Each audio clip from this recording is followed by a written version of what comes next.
चले बाबू, very very evening बाबू लोग।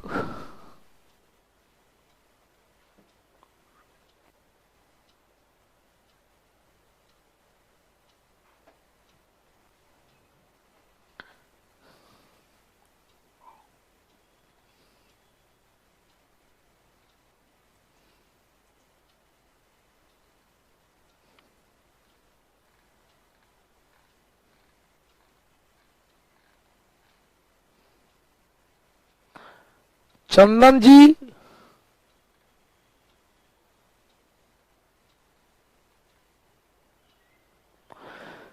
चलिए तो आज से हम लोग स्टार्ट करते हैं।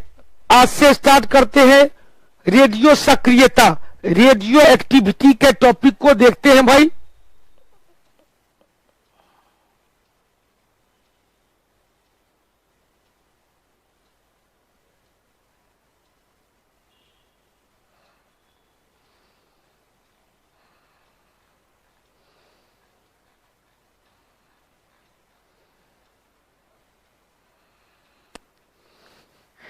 चलिए, मोहम्मद वलीउल्लाह, जितेंद्र मुखिया, सब लोग आ जाइए। तो हम लोग चर्चा किए थे कल बॉन्ड के बारे में। आज हम लोग रेडियो सक्रियता के बारे में जानेंगे। बड़ी महत्वपूर्ण टॉपिक है यह। एक क्वेश्चन, दो क्वेश्चन फिक्स्ड है कि इससे रहना ही रहना है। तो सबसे पहला क्वेश्चन बनता है कि रेडियो एक्टिव एलिमेंट किसे कहा जाता है, रेडियो सक्रिय तत्व किसे कहा जाता है।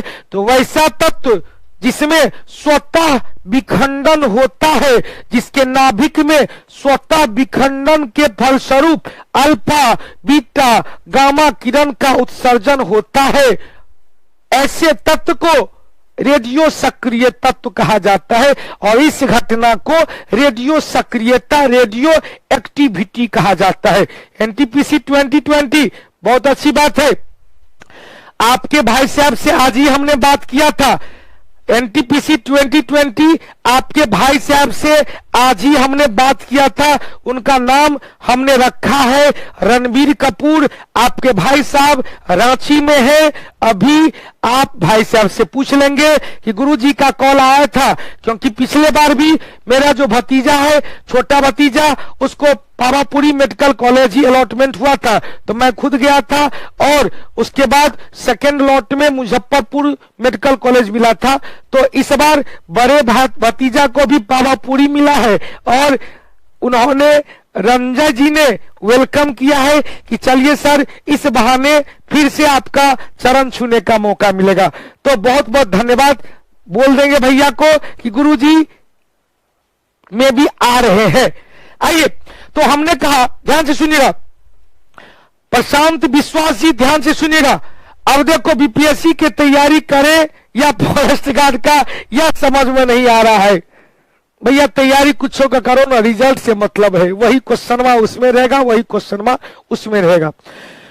वैसा तत्व जिसमें स्वतः विखंडन के फलस्वरूप अल्फा बीटा गामा किरण का उत्सर्जन हो रहा है, ऐसे तत्व को क्या कहेंगे, अल्फा बीटा गामा किरण उत्सर्जित होता है, ऐसे रेडियो सक्रिय तत्व कहते हैं। और इस घटना को रेडियो सक्रियता कहा जाता है। जैसे थोरियम, पोलोनियम, रेडियम, या रेडियो सक्रिय तत्व है। यूरेनियम रेडियो सक्रिय तत्व है। घुमा देगा क्वेश्चन कि वैसा तत्व जिसका परमाणु संख्या 82 से अधिक है, उसमें प्रोटॉन का प्रतिकर्षण नाभिकीय बल अधिक होता है। प्रोटॉन का प्रतिकर्षण नाभिकीय बल अधिक हो जाता है। ऐसे तत्व का नाभिक अस्थायी रहता है या अस्थायी नहीं रहता है। ध्यान से सुनिएगा, स्वतः विखंडन क्यों होता है? अस्थायी नाभिक का अस्थायी नाभिक में बदलने के लिए, अस्थायी नाभिक का अस्थायी नाभिक में बदलने के लिए स्वतः विखंडन होता है, जिससे अल्फा बीटा गामा किरण का उत्सर्जन होता है। ऐसा हमने नहीं, सौडी एवं फैजान ने कहा। ऐसा हमने नहीं, कौन कहा बाबू? सौडी एवं फैजान, याद रखेंगे, सौडी एवं फैजान ने कहा। फैजान नामक विद्वान ने कहा कि भैया अस्थाई नाभिक का अस्थाई नाभिक में बदलने के लिए, अस्थाई नाभिक का अस्थाई नाभिक में बदलने के लिए अल्फा बीटा और गामा किरण का उत्सर्जन होता है। सत्येंद्र बाबू, इस घटना को क्या कहते हैं? इस घटना को रेडियो सक्रिय तत्व कहा, रेडियो सक्रियता कहा जाता है, रेडियो सक्रियता कहा जाता है। अब देखो बाबू, सुनिएगा सुनिएगा सुनिएगा, महत्वपूर्ण क्वेश्चन है। अस्थायित्व प्रदान करने के लिए अल्फा बीटा गामा का उत्सर्जन करता है। इसकी खोज किया था हेनरी बेकुरल, इसकी खोज किया था रोशन बाबू हेनरी बेकुरल। इसकी खोज कौन किया था? हेनरी बेकुरल 1996 में, या सॉरी 1896 में। दिमाग पर जोर देंगे, 1896 में कलकत्ता में भारतीय राष्ट्रीय कांग्रेस की अधिवेशन हुआ था, जिसमें अध्यक्ष रहीमतुल्लाह सयानी के द्वारा और रविन्द्रनाथ टैगोर के द्वारा बंकिम चंद्र चटर्जी के द्वारा रचित वंदे मातरम को गाया गया था। 1897 में जे थॉमसन ने इलेक्ट्रॉन की खोज किया था। क्लियर? बहुत अच्छी बात है रोशन जी, आपके बात पर विचार किया जाएगा, मैसेज मिल जाएगा आप लोगों को। रेडियो कृत्रिम रेडियो सक्रियता की खोज एफ जूलियट एवं एक और बनता है आयरन क्यूरी, एफ जूलियट एवं आयरन क्यूरी, एफ जूलियट एवं आयरन क्यूरी, एफ जूलियट एवं आयरन क्यूरी के द्वारा किया गया, एफ जूलियट एवं आयरन क्यूरी के द्वारा किया गया। अब क्वेश्चन पूछेगा, रेडियो सक्रिय तत्व रेडियम एवं पोलोनियम या पोलोनियम पोलिनेशिया के नाम पर रखा गया था। मैडम क्यूरी के द्वारा इसकी खोज किया गया। अब देखो, मैडम क्यूरी की स्मृति में, मैडम क्यूरी की स्मृति में रेडियो सक्रिय तत्व की इकाई के रूप में क्यूरी को मान्यता मिला। क्वेश्चन पूछेगा, रेडियो से जिस तरह बल का मात्रक न्यूटन, कार्य का मात्रक जूल, उष्मा का मात्रक जूल, दाब का मात्रक पास्कल, रेडियो सक्रियता का मात्रक क्यूरी, मैडम क्यूरी की स्मृति में। अब क्वेश्चन पूछेगा, इसी रेडियो सक्रिय तत्व के आधार पर क्यूरी को इनके पति प्यारे क्यूरी, मैडम क्यूरी और प्यारे क्यूरी, मैडम क्यूरी और प्यारे क्यूरी को 1911 में नोबेल पुरस्कार भी दिया गया था। मैडम क्यूरी को 2 बार नोबेल पुरस्कार दिया गया था, एक में फिजिक्स के क्षेत्र में और एक में केमिस्ट्री के क्षेत्र में। ध्यान से सुनिएगा,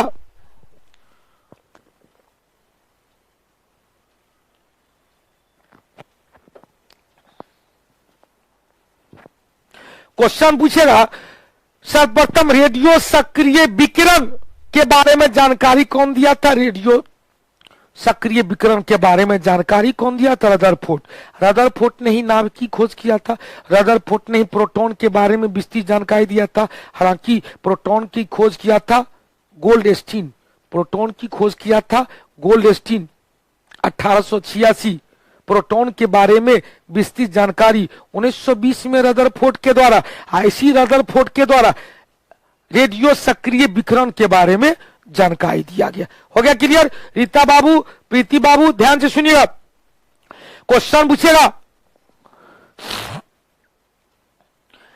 सर्वाधिक रेडियो सक्रिय तत्व कौन है भाई? रेडियम। सर्वाधिक रेडियो सक्रिय तत्व रेडियम है, खोज किया था मैडम क्यूरी। इकाई क्या है? क्यूरी। अब क्वेश्चन पूछेगा, एक क्यूरी बराबर कितना होता है? एक क्यूरी बराबर 3.6 गुने 10 के पावर 10 विखंडन प्रति सेकेंड। अब देखो, क्वेश्चन पूछता है 10 के पावर 10 विखंडन प्रति सेकेंड को ही एक बेकुरल कहते हैं। क्या कहते हैं? बेकुरल कहते हैं। तो रेडियो सक्रियता का एक और इकाई बेकुरल, एक बेकुरल बराबर 10 के पावर 10 विखंडन प्रति सेकेंड, 10 के पावर 10 विखंडन प्रति सेकेंड होता है। दीपक बाबू, रेडियो सक्रिय का एक और इकाई है रदरफोर्ड, और एक रदरफोर्ड बराबर 10 के पावर 6 विखंडन प्रति सेकेंड, 10 के पावर 6 विखंडन प्रति सेकेंड। अब यहां से क्वेश्चन, या विखंडन प्रति सेकेंड को, विखंडन प्रति सेकेंड को क्या कहेंगे? बेकुरल भी कहते हैं। विखंडन जितना विखंडन होगा प्रति विखंडन प्रति सेकेंड, विखंडन प्रति सेकेंड एसआई मात्रक बेकुरल होता है। अब देखो एसआई मात्रक बेकुरल, तो यहां से याद करने के लिए कहेंगे, यहां से याद करने के लिए कहेंगे, ध्यान से सुनिएगा, यहां से याद करने के लिए कहेंगे कि रदरफोर्ड भी है और क्यूरी भी है और बेकुरल भी है। रेडियो सक्रियता की 3 इकाई, लेकिन क्वेश्चन पूछेगा कि एसआई मात्रक क्या है भाई, ध्यान से सुनिएगा, 3.6 या 3.7 अप्रोक्स है राकेश बाबू, अप्रोक्स है 3.7 मारिएगा, 6 ने मारना है, 3.7 मारना है मुकुल जी। अब देखो सीतामढ़ी नरेश, रदरफोर्ड क्यूरी और बेकुरल, रदरफोर्ड क्यूरी और बेकुरल। अब क्वेश्चन पूछेगा सबसे बड़ा मात्रक हो गया क्यूरी, एक क्यूरी बराबर 3.7 गुने 10 के पावर 6 विखंडन प्रति सेकेंड। विखंडन प्रति सेकेंड को क्या कहेंगे, विखंडन प्रति सेकेंड को बेकुरल कहा जाएगा, विखंडन प्रति सेकेंड को क्या कहेंगे, बेकुरल कहा जाएगा। फिर से एक बार ले राजा बाबू, एक क्यूरी बराबर 3.7 गुने 10 के पावर 10 विखंडन प्रति सेकेंड, विखंडन प्रति सेकेंड को क्या कहेंगे, बेकुरल कहेंगे। एक रदरफोर्ड बराबर 10 के पावर 6, 10 के पावर 6 विखंडन प्रति सेकेंड, या विखंडन, विखंडन मतलब टूटना, विखंडन मतलब टूटना, खेसारी लाल, विखंडन मतलब टूटना। अब क्वेश्चन पूछेगा रेडियो सक्रियता को मापने के लिए, रेडियो सक्रियता को मापने के लिए किस इकाई का या किस यंत्र का प्रयोग किया जाता है, तो कहते हैं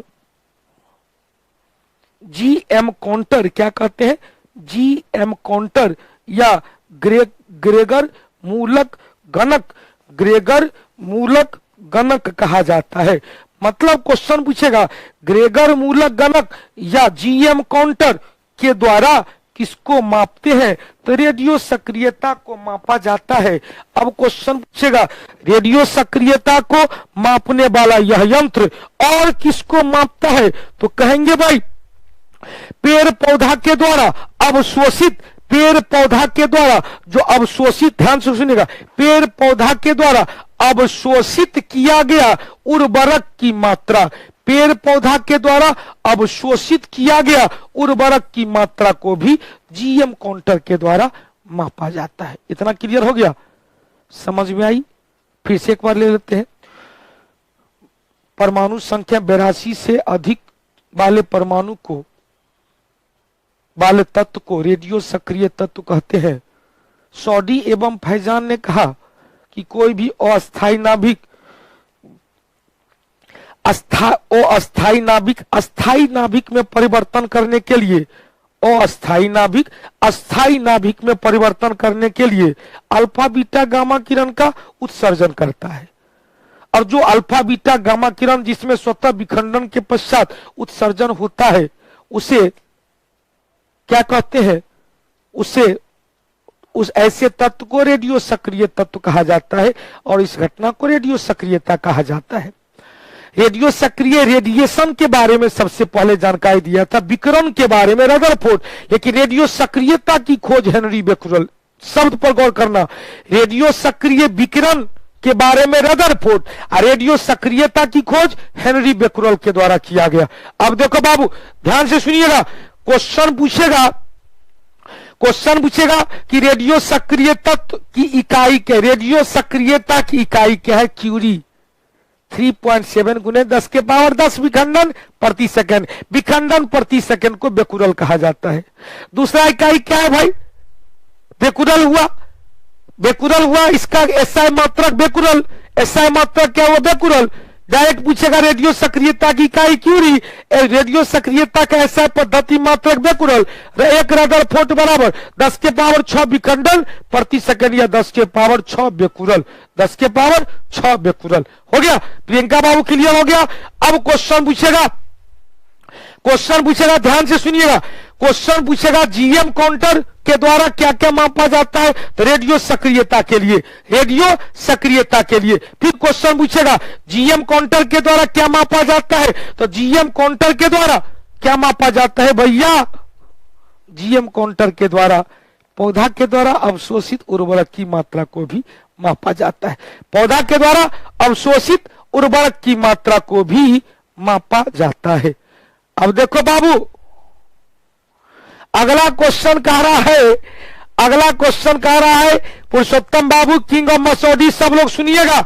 जब किसी रेडियो सक्रिय तत्व से सभी अल्फा, सभी बीटा, सभी गामा किरण का उत्सर्जन हो जाता है तो अवशिष्ट पदार्थ के रूप में सीसा बचता है। अतः सीसा को सर्वाधिक स्टेबल तत्व कहा जाता है, सर्वाधिक अस्थाई तत्व कहा जाता है। अब देखो बाबू, क्वेश्चन पूछेगा, ध्यान से सुनिएगा, क्वेश्चन पूछेगा रेडियो सक्रिय तत्व से उत्सर्जित होने वाले विभिन्न प्रकार का विकिरण अल्फा बीटा गामा है। क्या क्या है भाई? अल्फा बीटा गामा है। अब अल्फा की विशेषता क्या है, बीटा की विशेषता क्या है और गामा की विशेषता? एक दो चीज तो ऑलरेडी क्लियर है। अल्फा का वेदन क्षमता सबसे कम, गामा का वेदन क्षमता सबसे अधिक। अल्फा का आयनिक क्षमता सबसे ज्यादा, गामा का आयनिक क्षमता सबसे कम। अल्फा का वेग प्रकाश के वेग का 1/10, गामा का वेग लगभग प्रकाश के वेग के समान। गामा किरण का वेग सबसे ज्यादा होता है, लगभग प्रकाश के वेग के समान। गामा किरण से कैंसर रोग उत्पन्न होता है, गामा किरण से कैंसर रोग उत्पन्न हो सकता है। आइए क्वेश्चन पूछेगा अल्फा किरण, बीटा किरण और गामा किरण के बारे में कुछ चर्चा करते हैं। अल्फा की खोज हेनरी बेकुरल के द्वारा किया गया। अल्फा की खोज अनुपमा जी, अल्फा की खोज हेनरी बेकुरल। इसमें क्या बताए थे? तो हीलियम परमाणु के समान होता है, 2 और 4, 2 परमाणु संख्या, 4 परमाणु द्रव्यमान की प्रकृति वाला होता है। अल्फा का वेग प्रकाश के वेग का 1/10, वेदन क्षमता सबसे कम, आयनिक क्षमता सबसे ज्यादा। यह फोटोग्राफी प्लेट को अधिक प्रभावित करता है। किसी रेडियो सक्रिय तत्व से चूंकि हीलियम के बराबर है, एगो अल्फा निकला तो परमाणु संख्या में 2 की कमी, परमाणु द्रव्यमान में 4 की कमी हो जाएगी। परमाणु संख्या में 2 की कमी, परमाणु द्रव्यमान में 4 की कमी हो जाएगी। हो गया संजीव सुमन, एक अल्फा के उत्सर्जन से परमाणु संख्या में 2 की कमी, परमाणु द्रव्यमान में 4 की कमी, क्योंकि हीलियम नाभिक के बराबर उसकी प्रकृति होती है। अब आगे 2-3 को क्वेश्चन बताएंगे, अल्फा बीटा गामा तीनों क्लियर कर लेते हैं, तब 2-3 को क्वेश्चन बताएंगे, टॉपिक क्लियर हो जाएगा। फोटोग्राफी प्लेट में सबसे ज्यादा अल्फा, उसके बाद बीटा, उसके बाद गामा। आयनिक क्षमता में सबसे ज्यादा अल्फा, दूसरा बीटा, सबसे कम गामा। वेदन क्षमता में सबसे ज्यादा गामा, दूसरा बीटा, सबसे कम अल्फा। वेग में सबसे ज्यादा गामा, उससे कम बीटा, उससे कम अल्फा। हो गया, बहुत अच्छी बात है, ऐसे ही याद करेंगे, मस्त होगा। हमने कहा जल्दी से यहां देख लेते हैं, वेग में चलेंगे, वेग में चलेंगे तो पहले है गामा, तब है बीटा, तब है अल्फा। इसका वेग लगभग प्रकाश के वेग के समान, 3 × 10⁸ मीटर प्रति सेकेंड। इसका वेग प्रकाश के वेग का 9/10, इसका वेग प्रकाश के वेग का 1/10। आयनिक क्षमता में जाएंगे, पहले वेदन क्षमता लेते हैं। वेदन क्षमता में जाएंगे तो वेदन क्षमता में क्या होगा? पहले गामा होगा, तब किसका होगा? बीटा होगा, तब अल्फा होगा। तब जाके आयनिक क्षमता जाएंगे तो आयनिक क्षमता में सबसे कम होगा गामा, उसके बाद होगा बीटा, सबसे ज्यादा होगा alpha. Photographic plate, photographic plate को प्रभावित करता है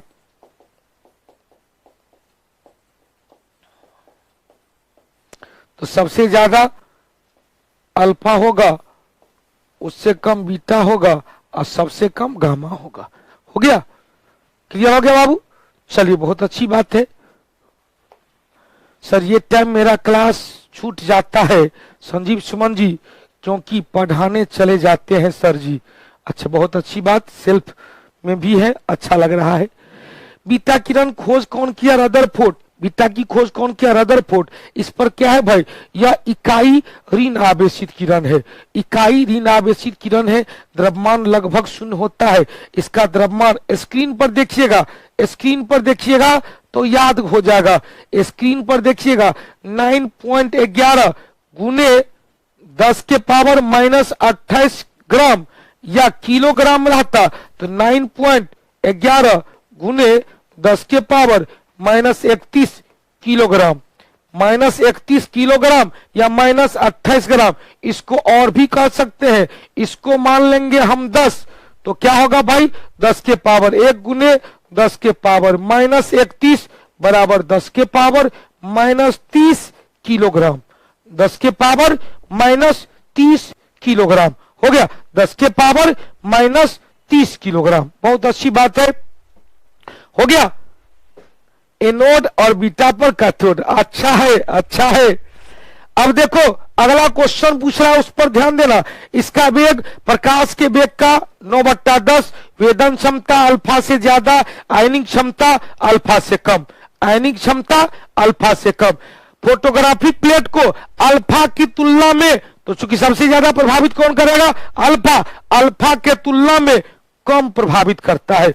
अल्फा पर प्लस चार्ज रहेगा, जब ये प्लस रहेगा तो एनोड, और बीटा पर माइनस चार्ज रहेगा।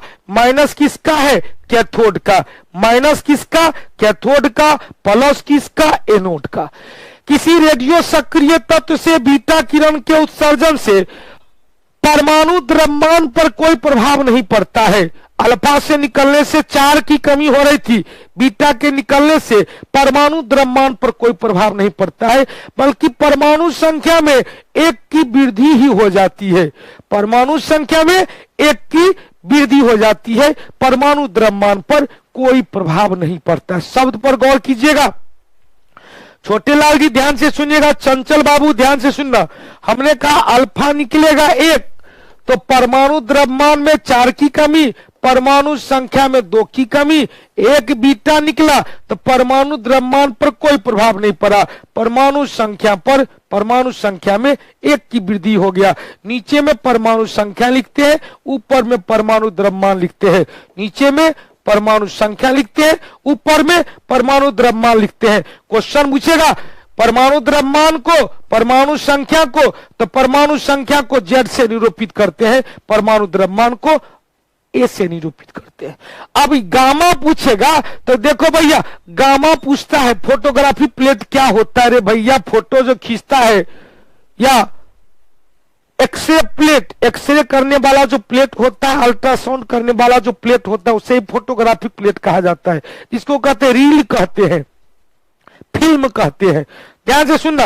अब गामा किरण का उत्सर्जन होगा, ध्यान से सुनिएगा, गामा किरण का उत्सर्जन होगा। काजल बाबू ध्यान से सुनिएगा, गामा किरण का उत्सर्जन होगा। उत्सर्जन, गामा किरण के उत्सर्जन से किसी प्रकार का न तो परमाणु संख्या पर प्रभाव पड़ेगा, न ही परमाणु द्रव्यमान पर प्रभाव पड़ेगा। परमाणु संख्या और परमाणु द्रव्यमान पर कोई प्रभाव नहीं पड़ता है। अब चलते हैं बाबू, ध्यान से सुनना। क्वेश्चन पूछेगा कि इससे पहले निकाल लेते हैं या पहले इसको ले लेते हैं। रेडियो सक्रिय तत्व से बीटा किरण के उत्सर्जन होगा तो परमाणु द्रव्यमान पर कोई आवाज नहीं पड़ेगा, परमाणु संख्या में 1 की क्या होगी? वृद्धि हो जाएगी। परमाणु संख्या में 1 की क्या होगी? वृद्धि हो जाएगी। हो गया। अब चलती है, देख भैया बड़ी सुंदर है।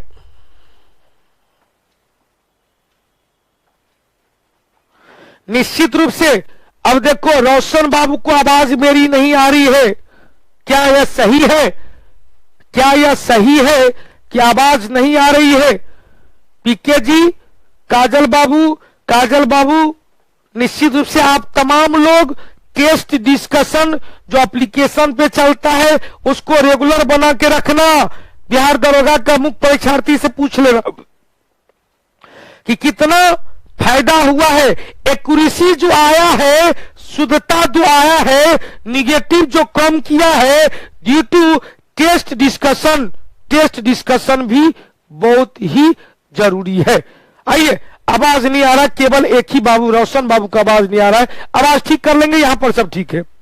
अब क्वेश्चन पूछेगा, हमने कहा था समस्थानिक आइसोटोप, परमाणु संख्या बराबर, परमाणु द्रव्यमान अलग अलग।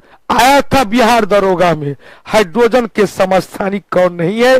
प्रोटियम, ड्यूटेरियम, ट्राइटियम, इरिटियम नहीं था। तो जब परमाणु संख्या सेम सेम, परमाणु द्रव्यमान अलग अलग, आइसोटोप हुआ, लेकिन क्वेश्चन पूछेगा परमाणु द्रव्यमान एक समान, परमाणु संख्या अलग अलग, उसे क्या कहेंगे? आइसोबार कहेंगे, समभारी कहेंगे। आइसोबार या समभारी कहेंगे। अब देखो राहुल बाबू ध्यान से सुनना, क्वेश्चन पूछेगा समभारिक में हमने एग्जांपल बताया था, आर्गन, पोटासियम, कैल्शियम, 18, 19, 20, 40, 40, 40। याद आया? आर्गन, पोटासियम और कैल्शियम 18, 19, 20, 40, 40, 40। मतलब हो गया कि किसी, ध्यान सुनिएगा, किसी रेडियो सक्रिय तत्व अल्फा, बीटा, गामा, बीटा किरण की उत्सर्जन से संभारिक तत्व की प्राप्ति होती है। अब देखो क्वेश्चन पूछेगा कि अल्फा किरण, बीटा किरण के बाद कौन आया? गामा किरण। खोज किया क्यूरी एवं प्यूरे क्यूरी, मैडम क्यूरी एवं प्यारे क्यूरी। ध्यान से सुनिएगा, मैडम क्यूरी एवं प्यारे क्यूरी। अब यहां से क्वेश्चन बना कि यह, इसमें प्रकृति कैसी है? इलेक्ट्रोमैग्नेटिक वेव के समान, वेग प्रकाश के वेग के समान, वेदन क्षमता सबसे ज्यादा, आयनिक क्षमता सबसे कम, फोटोग्राफिक प्लेट को सबसे कम प्रभावित करता है। हो गया। अब क्वेश्चन पूछेगा बाबुआ, ध्यान से सुनना, इसका वेग प्रकाश के वेग के समान, अल्फा का देखो बउआ, अल्फा किरण का आयनिक क्षमता सबसे कम, वेदन क्षमता सबसे अधिक। कहा जाता है यह 6 mm लोहे की मोटी चादर को भी, मोटे प्लेट को भी पार कर जाता है। अब देखो प्रश्न हम देते हैं, आपसे क्वेश्चन पूछेंगे। प्रश्न अब देखो, अच्छा यहीं से म्यूट था, यहां से देखना बाबू, ध्यान से सुनना। आप लोग से क्वेश्चन, यदि किसी रेडियो सक्रिय तत्व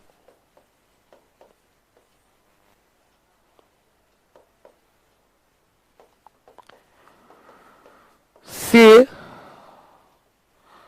2 अल्फा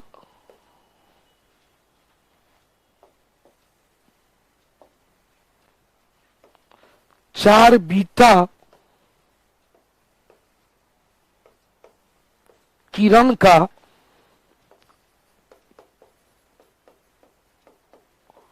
उत्सर्जन होता है, तो उसके परमाणु संख्या एवं परमाणु द्रव्यमान पर क्या प्रभाव पड़ेगा? जल्दी से बाबू बना के दिखाओ।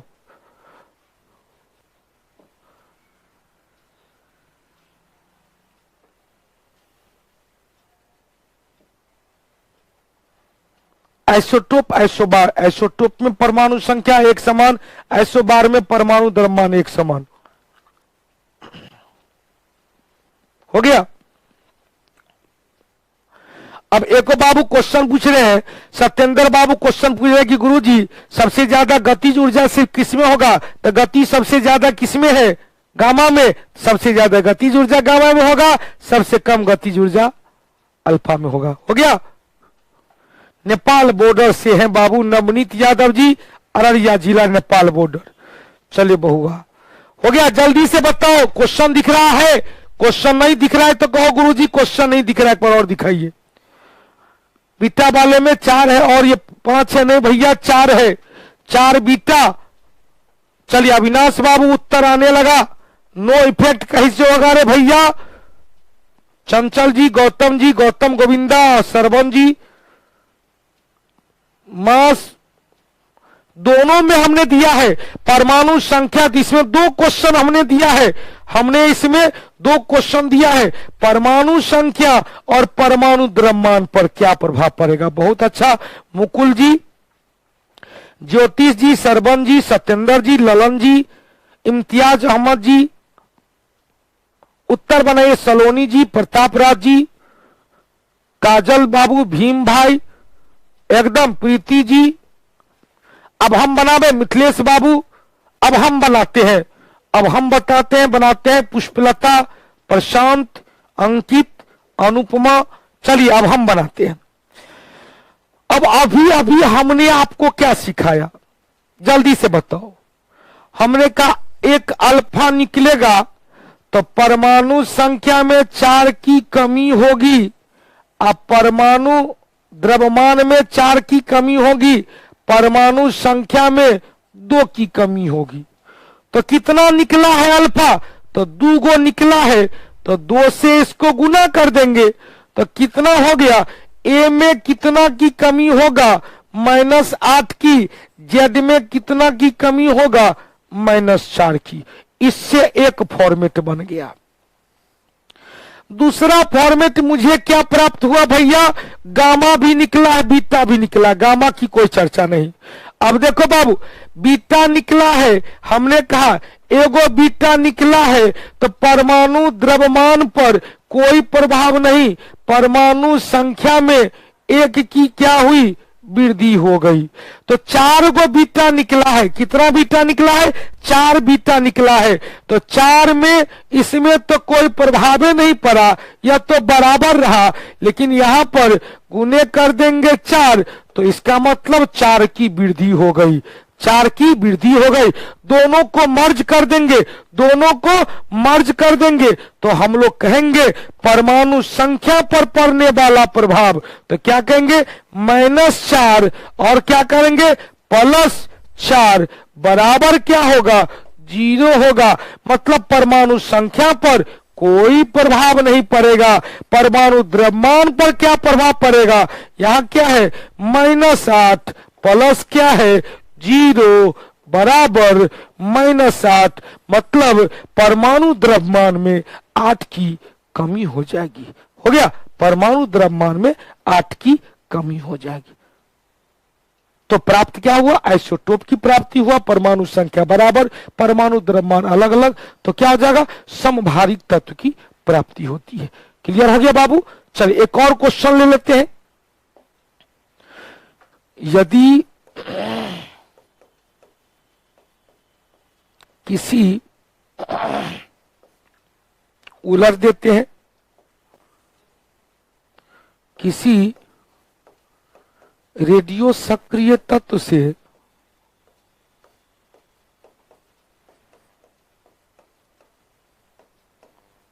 कितना अल्फा एवं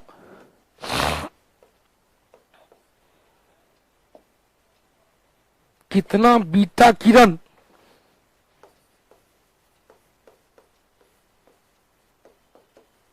का उत्सर्जन होता है, का उत्सर्जन हो कि परमाणु संख्या में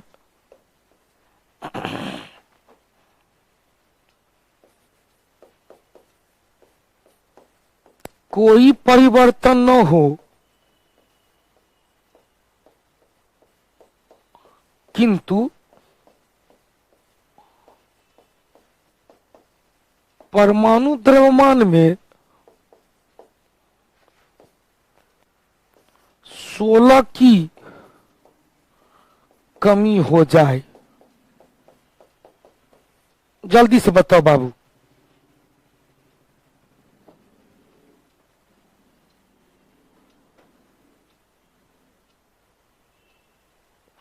पीके बाबू कल मैथ का भी क्लास 9 बजे से रख दिए हैं,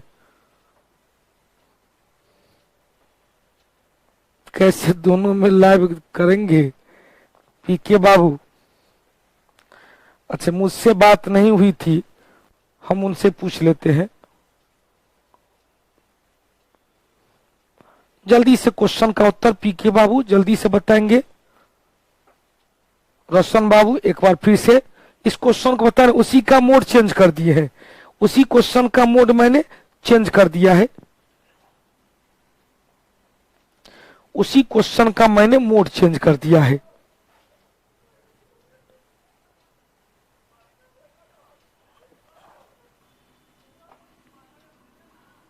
नहीं, दांत नहीं लगाए थे रोशन बाबू, दांत नहीं लगाए थे बाबू। हो गया रोशन बाबू, क्लियर हो गया सब लोग, गौतम गोविंदा सब लोग क्लियर। अब देखो रे भैया, ये तो उसने क्वेश्चन हुआ, बहुत अच्छी बात, 4 चौका 16 और 8, बहुत अच्छा, क्लियर हो गया सब लोग को एक बार बन गया। सुनिएगा, अब ऐसा प्रश्न रहेगा तो कैसे बनाएंगे, दिमाग लगाएंगे, लॉजिक लगाएंगे, एकदम बिना कलम पकड़े हुए क्वेश्चन बनाना है। हम लोग को पता है कि बीटा निकलेगा तो परमाणु द्रव्यमान पर कोई प्रभाव नहीं पड़ेगा। इसका मतलब परमाणु द्रव्यमान कितना कमा है, 16। तो जब परमाणु द्रव्यमान में 4 की कमी हो रही थी तो एक अल्फा निकला था, 1 की कमी होगी 1/4, 16 की कमी होगी 1/4 गुने 16, 4 चौका 16। इसका मतलब 4 गो अल्फा निकला है, 4 अल्फा निकला है, यह कंफर्म हो गया। अल्फा कितना निकला है, 4 निकला है, तो परमाणु द्रव्यमान में 16 की कमी हुई, परमाणु संख्या में 8 की कमी हुई, परमाणु संख्या में 8 की कमी हुई। अब हमको निकालना है भैया, अब हम लोग कैलाश कुमार झा जी सुनिएगा, अब हमने कहा परमाणु संख्या में कोई परिवर्तन न हो, तो परमाणु संख्या 8 निकला है, 8 को बीटा निकाल देंगे तो परमाणु संख्या 8 को आ जाएगा। इसका मतलब क्या हुआ कि यदि 8 बीटा निकाल दिया जाए, यदि 8 बीटा निकाल दिया जाए तो परमाणु द्रव्यमान पर कोई प्रभाव नहीं, लेकिन परमाणु संख्या में 8 की वृद्धि हुई, यहाँ 8 की कमी हुई थी, यहाँ 8 की वृद्धि हुई, परमाणु संख्या व हिस्सा बराबर, परमाणु द्रव्यमान में 16 की कमी, उत्तर क्या निकलेगा, 4 गो अल्फा और 8 गो बीटा। हो गया, याद हो गया, पीके बाबू याद हो गया बउआ, सत्येंद्र बाबू पुष्पांजलि 4 अल्फा, मोहम्मद वलीउल्लाह, चलो सुमन बाबू, सबको क्लियर हो गया। अब एक और क्वेश्चन ले लेते हैं,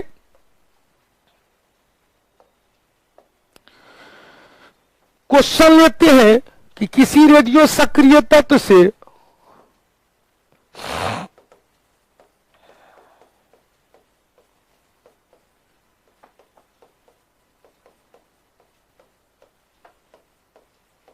कितना अल्फा एवं बीटा किरण का उत्सर्जन हुआ है कि उसके परमाणु द्रव्यमान में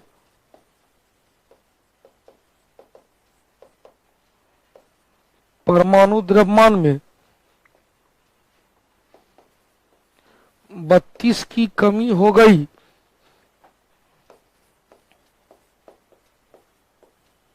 जबकि परमाणु संख्या में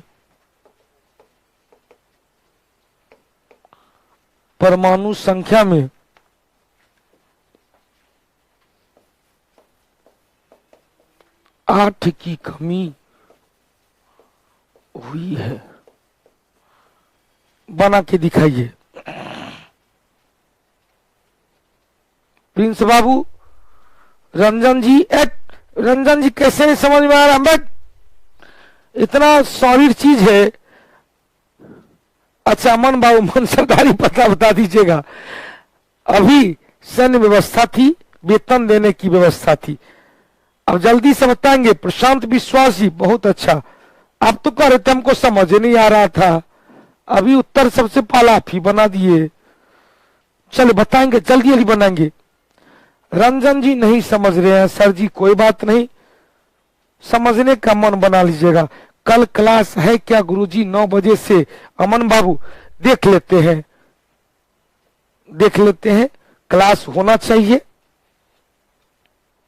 चलिए, गौतम किशोर, प्रीति जी बहुत अच्छा, बहुत अच्छा। रोशन कुमार जी, पंकज कुमार शुद्ध, प्रीति रागनी, जीतू जी, अमर जी, सत्येंद्र बाबू, पंकज जी, कुमार, आलोक जी। सत्येंद्र जी आप गलत हो, सत्येंद्र जी आप गलत हो, आलोक जी गलत हो, आलोक जी गलत हो, आप क्वेश्चन शायद नहीं पढ़े हैं। आलोक जी गलत है, कुमार आलोक गलत हो, रोशन जी। चलिए, अब उत्तर जिन जिन का 8-8 है, 8 अल्फा 8 बीटा है, वो सही है। 8 अल्फा 8 बीटा वाले सही है। उत्तर इसका क्या होगा? 8 अल्फा 8 बीटा। अब कैसे होगा इस पर जरा सा समझना है, इसको जरा सा समझना है। कुछ नहीं, ये सब तो मैथ है, हम तो भाई जीके जीएस के मास्टर हैं। गाय हमारी माता है, हमको मैथ नहीं आता है, यही हुआ बात। लेकिन ऐसा भ्रम नहीं रहा, हमारा मैथो आता है, हमारा मैथो आता है। अब देखो क्वेश्चन में क्या कह रहा है, उस पर ध्यान देना। क्वेश्चन में कह रहा है कि किसी क्वेश्चन को पहले समझने का प्रयास करो। कितना अल्फा कितना बीटा किरण का उत्सर्जन हो कि परमाणु द्रव्यमान में 32 की कमी हो जाए, तो पहले इसको पकड़ते हैं, तब आगे क्वेश्चन पढ़ेंगे। परमाणु द्रव्यमान को ए से निरूपित करते हैं। ए में कितनी की कमी? 32 की कमी। तो एक अल्फा निकला तो 4 की कमी, तो 32 निकला। 32 की कमी कितने पर? तो 8 चौका 32, मतलब 8 अल्फा निकला है। अब 8 अल्फा निकला है तो हम लोग को तुरंत दिमाग में आ जाएगा कि भैया 8 को अल्फा निकला तो 32 का परमाणु द्रव्यमान में कमी, 8 दूनी 16, परमाणु संख्या में 16 की कमी। परमाणु संख्या को जेड से निरूपित करते हैं, परमाणु द्रव्यमान को एस से निरूपित करते हैं। अब इसका काम तमाम। क्वेश्चन कह रहा है कि परमाणु द्रव्यमान में 32 की कमी, जबकि परमाणु संख्या में 8 की कमी हुई है। यहां पर 8 को अल्फा निकला तो 16 की कमी, 8 को बीटा निकलेगा, 8 को बीटा निकलेगा तो परमाणु संख्या 8 को आ जाएगा। 8 को बीटा निकला तो परमाणु द्रव्यमान पर कोई प्रभाव नहीं, लेकिन परमाणु संख्या में 8 की वृद्धि हो जाएगी। तो +8 -16 दोनों को मर्ज करेंगे तो -8। इसका मतलब परमाणु द्रव्यमान पर पीके जी, परमाणु द्रव्यमान पर, परमाणु द्रव्यमान में कोई परिवर्तन नहीं। परमाणु संख्या में कितने की कमी? 8 की कमी हो जाएगी। हो गया, अब आगे बढ़ जाए, जल्दी से बताओ। अब क्लियर हो गया? और भी किन्हीं को कोई दिक्कत? आप मेरा रिप्लाई क्यों नहीं देते हैं गुरुजी?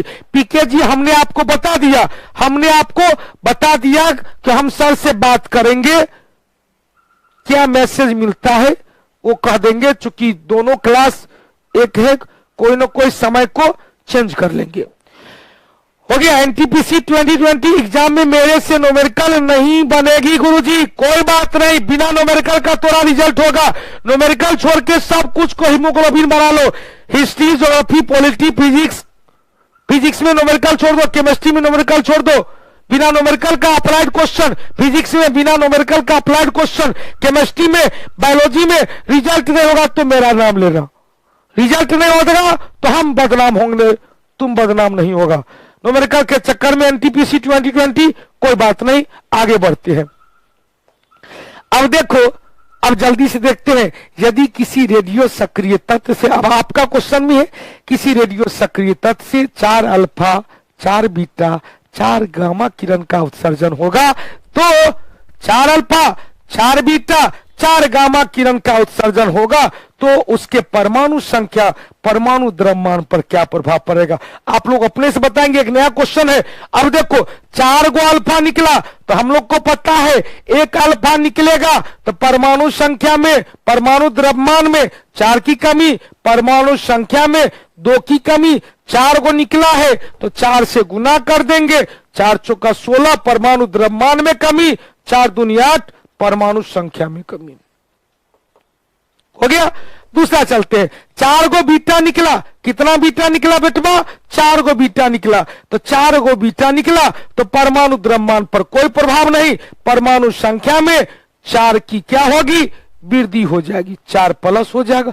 अब दोनों को मर्ज कर देंगे तो गामा पर कोई प्रभाव नहीं पड़ेगा। गामा पर ध्यान सुनिएगा, गामा पर परमाणु संख्या परमाणु द्रव्यमान का कोई प्रभाव नहीं पड़ेगा। 4 गो निकले, 4000 निकले, 4 लाख निकले, 4 करोड़ निकले। अब देखो इन दोनों को मर्ज करेंगे तो पहले परमाणु द्रव्यमान को परमाणु द्रव्यमान से मर्ज करेंगे तो यहां पर तो बराबर था, तो परमाणु द्रव्यमान में 16 की कमी हो जाएगी। परमाणु संख्या में या 8 की कमी है या 4 गो या 8 गो घाटा हुआ या 4 गो नफा हुआ तो मूल दोनों को जोड़ेंगे तो 4 गो घाटा होगा। तो परमाणु द्रव्यमान में 16 की घाटा, परमाणु संख्या में 4 की घाटा हो जाएगी। उत्तर समझ में आया? समझ में आ गया? यहां पर सब कुछ दिया गया है, यहां पर सब कुछ दिया गया है। परमाणु द्रव्यमान में क्या हुआ? 16 की कमी हो गई, परमाणु संख्या में 4 की कमी हो जाएगी। हो गया। प्रश्न 2 चलते हैं।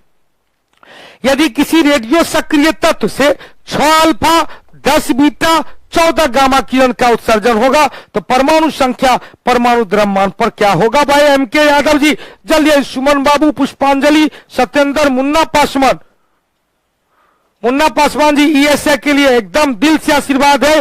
जिस तरह से दरोगा मुक्त परीक्षार्थी लोग इनकलाब जिंदाबाद किया, उसी तरह से परसों जो एग्जाम है ईएसए का, उसमें भी कौटिल्य जीएस का पताका लहराएगा तो लहराएगा, क्योंकि आपसे ज्यादा कोई मेहनत नहीं किया है। आप जो 17 मार्च से मुझसे जुड़े हुए हैं, कंटिन्यू बने हुए हैं, मैं भी आपके साथ हूं। लंदफन देवानंद का चैनल पे नहीं लाता हूं, केवल पढ़ाई लिखा वाला लाता हूं। आइए जल्दी बताएंगे। इम्तियाज अजहरी, उत्तर निकल जाएगा। हमने कहा 6 गो अल्फा निकला तो 6 अल्फा के निकलने से परमाणु द्रव्यमान में 6 चौका 24, परमाणु संख्या में 6 दूनी 12, 24 की कमी परमाणु द्रव्यमान में और परमाणु संख्या में 12 की कमी। बीटा निकला 10, बीटा निकला 10, परमाणु संख्या पर कोई प्रभाव नहीं, लेकिन परमाणु द्रव्यमान पर कोई प्रभाव नहीं, लेकिन परमाणु संख्या में 10 की वृद्धि। दोनों को मर्ज कर देंगे तो मर्ज करने के बाद क्या होगा? परमाणु द्रव्यमान में 24 की कमी हो जाएगी और परमाणु संख्या में यहां पर 10 भरा है, यहां पर 12 है, कितना की? 2 की कमी हो जाएगी। हो गया। चले कन्हैया बाबू, विनायक जी, पंकज जी बहुत अच्छा, बहुत, सत्येंद्र बाबू एकदम, कार्तिका जी, चलिए विकास पाठक, पम्मी जी बहुत अच्छी बात है। इसी तरह से आप बढ़ते चलेंगे। अगला यहां पर लिखा हुआ उत्तर भी दिया हुआ है, परमाणु द्रव्यमान में 24 की कमी, परमाणु संख्या में 2 की कमी। एक और है रे भैया, एक और हो क्वेश्चन। किसी रेडियो सक्रिय तत्व से जितना अल्फा कितना, जहां जितना नहीं कितना होना चाहिए, कितना अल्फा कितना बीटा किरण का उत्सर्जन हो कि परमाणु द्रव्यमान में 44 की कमी हो जाए, परमाणु संख्या पर कोई प्रभाव नहीं पड़ेगा। गोपालगंज से रवि जी, अब बिल्कुल समझ में आ गया, हीमोग्लोबिन बन गया, बहुत अच्छी बात। अब देखो जल्दी से यह क्वेश्चन बनाएंगे, यह क्वेश्चन बनाएंगे। कितना अल्फा कितना बीटा निकला है? कितना अल्फा कितना बीटा निकला है? चंदन बाबू, कितना अल्फा कितना बीटा निकला है कि परमाणु द्रव्यमान में 44 की कमी और परमाणु संख्या में कोई परिवर्तन नहीं। माथा पर जोड़ देंगे, बिना कलम पकड़े ही निकाल लेंगे। 11 चौका 44, 11 दूनी 22, 11 चौका 44, 11 दूनी 22, मतलब 11 गो अल्फा और 22 गो बीटा, 11 अल्फा 22 बीटा। हो गया। मसौरी जी,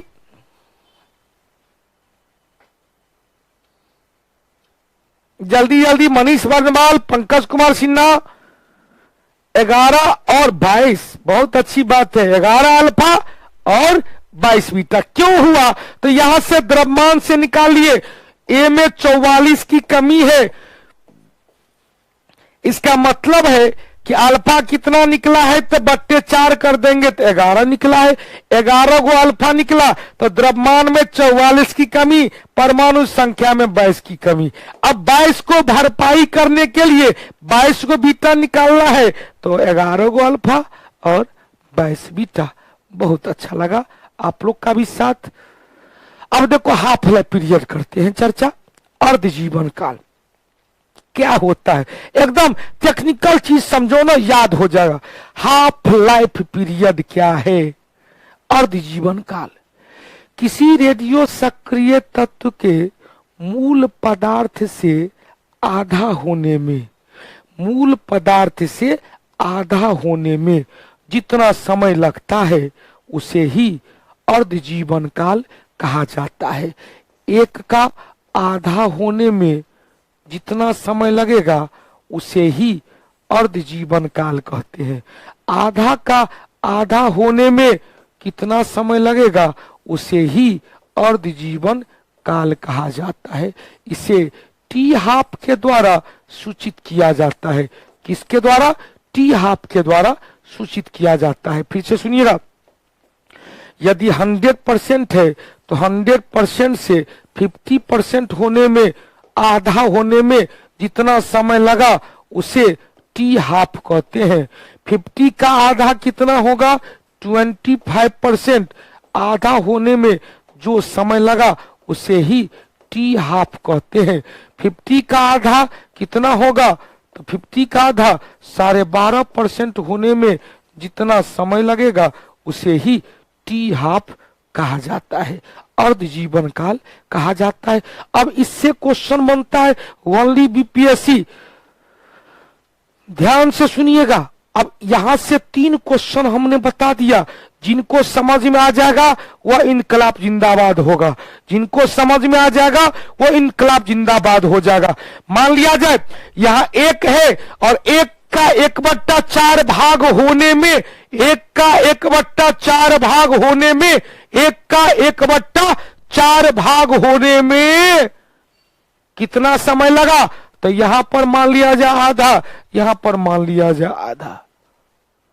मान लिया जाए क्वेश्चन में पूछेगा, ध्यान से सुनिएगा, क्वेश्चन में पूछेगा कि बेटवा यदि किसी रेडियो सक्रिय पदार्थ का half life period, T half period कितना है? 5 साल का है। किसी रेडियो सक्रिय पदार्थ का अर्ध जीवन काल 5 साल का है, तो वह विखंडन के पश्चात अपने मूल तत्व का 1/4 भाग होने में कितना समय लगेगा? रोशन जी केवल आप दरोगा पर ध्यान देते हैं, प्रीवियस बैच क्यों नहीं लाते हैं गुरुजी? हाँ, निश्चित रूप से अगले सप्ताह में प्लान की है। अब इस सप्ताह चूंकि ईएसआई वाला एग्जाम था इसलिए इन लोगों को निकालना है। अगले सप्ताह में आप लोग को प्रीवियस क्वेश्चन का एक बैच लाना है, बहुत जल्दी आएगा।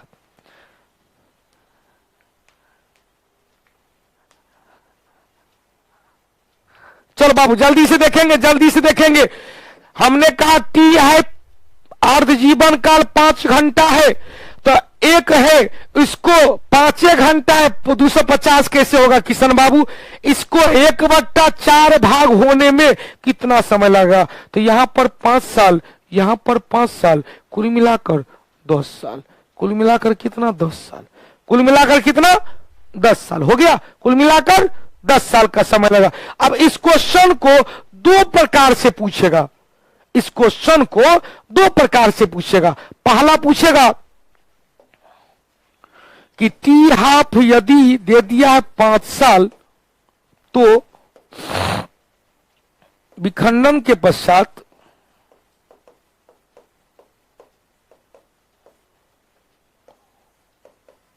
मूल तत्व का 1/4 भाग होने में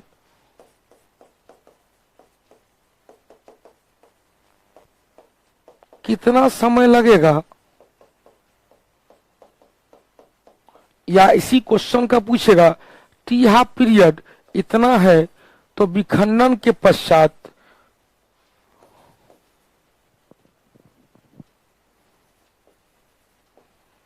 विखंडन के पश्चात 3/4 भाग समाप्त होने में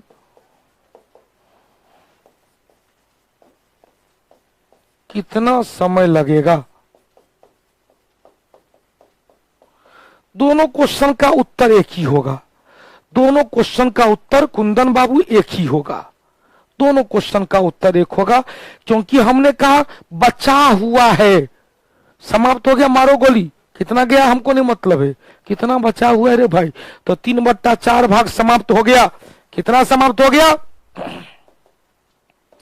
3/4 भाग समाप्त हो गया, तो शेष बचा हुआ कितना है, तो 1 में से घटा देंगे 1/4। अब 1/4 को क्या करेंगे, 4 का घात ले लेंगे, तो 1/2 गुने 2, तो 1/2 के पावर 2, जितना पावर में आएगा उसको हाफ लाइफ पीरियड से गुना कर देंगे, हम लोग का उत्तर निकल जाएगा। इनकलाब जिंदाबाद बोलो, MK यादव जी, अभिजीत कुमार जी, मुकुल कुमार जी, सब लोग सुनिएगा। जितना क्या करेंगे इसको घात में तोड़ेंगे।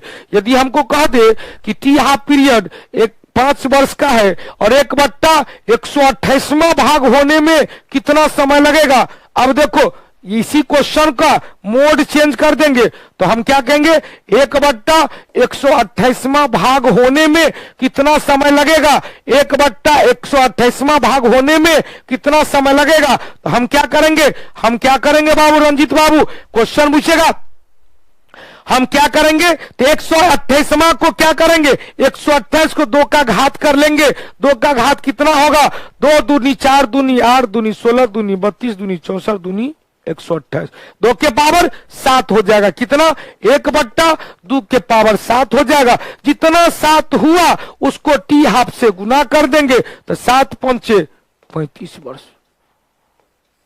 7 पंचे 35 वर्ष हो गया, 7 पंचे 35 वर्ष, समझ में आया।